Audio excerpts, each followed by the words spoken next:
Ассалаумағалейкум достар, менің арнама қош келдіңіздер.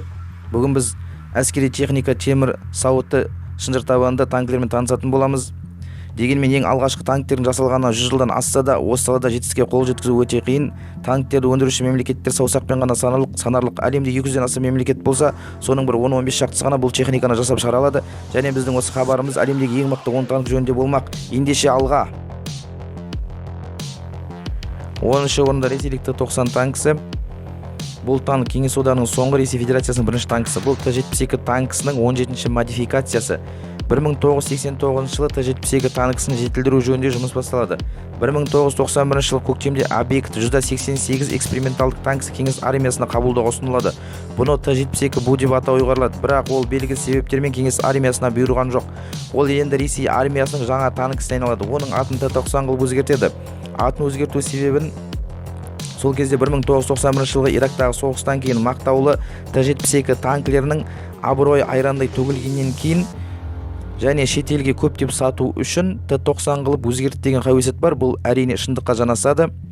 Бұл танкінің экипажы 3 адам, бронь түрі біріктірілген снарядқа қарсы белсенді қорғану жүйесі КОЭП штора 1М мен жабдықталған, динамикалық қорғану жүйесі контакт 5 реликтпен жабдықталған.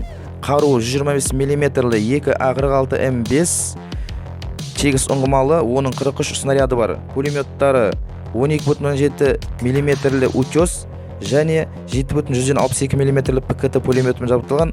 Көздеу құралы наводчик дневной 1Г46, наводчик ночной Буран ПА-М дейді. Және де танкіге қарсы басқарылатын зымыран рефлекс М-мен жабдықталған. Двигателі Б92С2 1000 аттың күші бар. Тегіс жолда 65-70 км/сағатына жүреді, тегіс емес жолда 40-45 км/сағатына жүреді. Бұны Ресейден бөлек Үндістан 1025 данасы бар, Алжирде 400 данасы бар, Әзербайжанда 100 данасы, Иракта 73, Вьетнамда 64, Угандада 44, Түркменстанда 4 данасы бар. Ресейдің өзінде 350 данасы бар екен. Бұның салмағы 46,5 тонна. 9-шы орында украиналық Аплот-М танкісі. Бұл Украинаның басты ұрыс танкісі. Морозов атындағы Харьков конструкторлық бюросында әзірленіп, Малышев атындағы заводта жасалады. Бұл танкінің салмағы 51 тонна, экипажы 3 адам. 2008 жылдан бастап шығып жатыр. Содан бері 50 данасы шығарылған. Бұның сауыты біріктірілген снарядқа қарсы. Сондай-ақ белсенді қорғаныс жүйесі вартамен жабдықталған, динамикалық қорғаныс жүйесі дуплетпен жабдықталған. Басты қаруы 125 мм-лі КБА-3 зеңбірегімен және оның 46 оқ дәрісі бар. Көздеу құралы лазерлік көру қашықтығы 1Г46М, тепловизиялық бейнелеу жүйесі ПТТ-2, панорамалық көру кешені ПНК-6, пулеметтар 12,7 мм-лі НСВТ және 7,162 мм-лі ПКТ пулеметтарымен жабдықталған. Және де танкіге қарсы басқарылатын зымыран кешені комбатпен жабдықталған. Двигателі 6ТТ2Е 1200 аттың күші бар. Тегіс жолда жылдамдығы 70 км/сағатына жүреді, тегіс емес жолда 40-45 км/сағатына жүре алады. Бұл заманауи әлемдік аналогтар деңгейінде жасалған түбегейлі жаңа машина, бұл Аплот деген. Оның негізгі сипаттамалары жауынгерлік, қуат, отқырлық және қорғаныс тұрғысынан әлемдік танкілерден ешқандай кем емес. Аплотты Украинадан бөлек Таиланд мемлекетінің әскерінде тұр. Және бұл танкі бұрынғы кеңестік аты шулы аты аңызға айналған Т-34 танкісі шығарылатын заводта шығарылады Малышев атындағы. 8-ші орында франциялық Леклерк танкісі. Бұл Францияның заманауи басты ұрыс танкісі. Джет концернінде қазіргі негіздер 1980 жылдары жасалады. Сол кездегі көнерген АМХ-30 танкісін ауыстыру үшін сериялық өндірісі 1992 жылдан басталады. 10 жылдан бастап Леклерк танкісі шығарылмайды. Францияның армиясында 406 данасы кешіресіздер, Біріккен Араб Әмірліктерінде 388 данасы бар. Кореялық К2 Black Panther және жапондық Type 10 пайда болғанға дейін ол ең қымбат МВТ болып саналды. Себебі бұның электроникалары өте күрделі.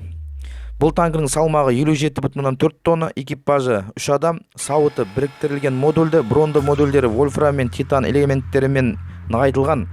Басты қаруы 120 мм-лі СН 20-26 зеңбірегімен қаруланған. Оның оқ дәрісі 40, оның 22-сі автомат заряжан еді. Көздеу құралы молекулярлық CGM HL60 атос жылу түсіргішмен біріктірілген. SVM HL70 панорамалық лазерлік қашықтық өлшеуіш HL58 мен жабдықталған. Пулеметтар 12,17 мм М2 М2 америкалық Браунинг пулеметі және 7,62 мм AAN F1 франциялық пулемет. Двигателі В тәрізді 8 цилиндрлі куботынды финляндиялық Вартила компаниясы шығарған сұйықтықпен салқындатылған дизельді қозғалтқышпен жабдықталған. Қуаты 1500 аттың күші бар. Жылдамдығы тегіс жолмен 71 км/сағат жүре алады, тегіс емес жолмен 50 км/сағатына жүре алады.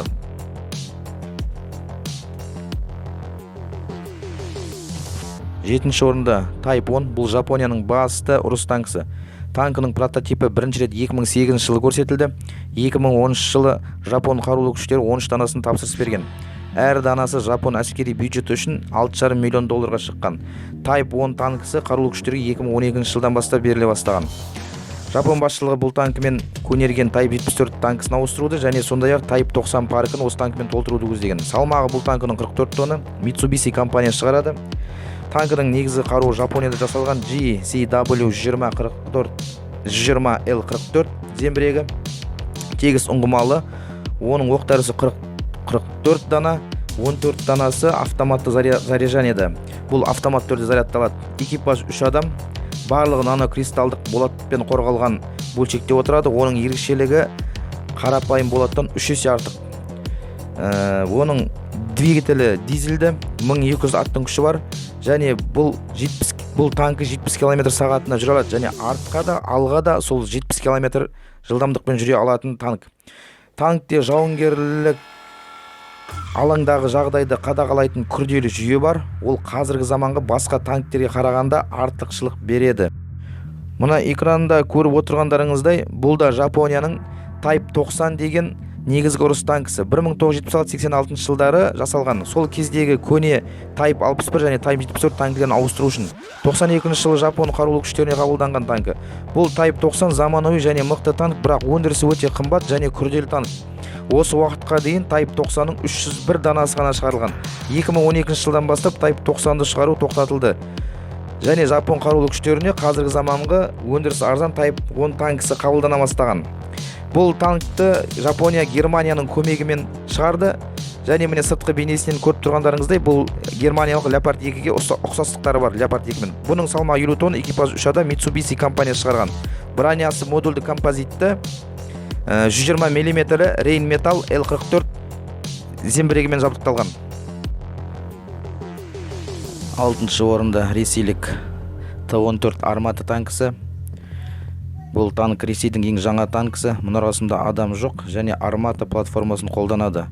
Бұның ерекшелігі адамсыз басқарылатын мұнара. Экипажға арналған арнайы капсулада отырады экипаж. Бұл танкінің салмағы 55 тонна, экипажы 3 адам. Әзірлеуші Орал конструкторлық бюросы, шығарушы Орал вагонзавод корпорациясы. 2014 жылдан бастап осы уақытқа шейін 20 данасы шығарылған. Сауыты біріктірілген көп қабатты белсенді қорғану кешені Афганит кешенімен жабдықталған және динамикалық қорғаныс кешені Малахитпен жабдықталған. Негізгі қаруы 125 мм 2А82, тегіс ұңғылы зембірек, оқ-дәрісі 45 снаряд, пулеметі 12,17 мм корт және 7,62 мм ПКТ пулеметтармен жабдықталған. Двигателі А85-3А дизель, Челябі трактор заводы шығарған. X тәрізді 12 цилиндрлі турбозарядпен жабдықталған. 1500 аттың күші бар. Тегіс жолда 80-90 км/сағатына шейін жүре алады. Тегіс емес жолда 60 км/сағатына шейін жүре алады. Және сондай-ақ танкіге қарсы басқарылатын зымыран кешені Reflex М кешенімен жабдықталған. Бұл танкіні енді ресейлік пропаганда мақтауын асырды. Ең көп жарнамаланған танкілердің бірі 14 жылдан бері.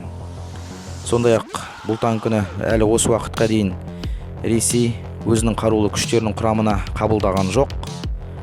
Бұл әлі сынақтан өтіп жатыр мемлекеттік.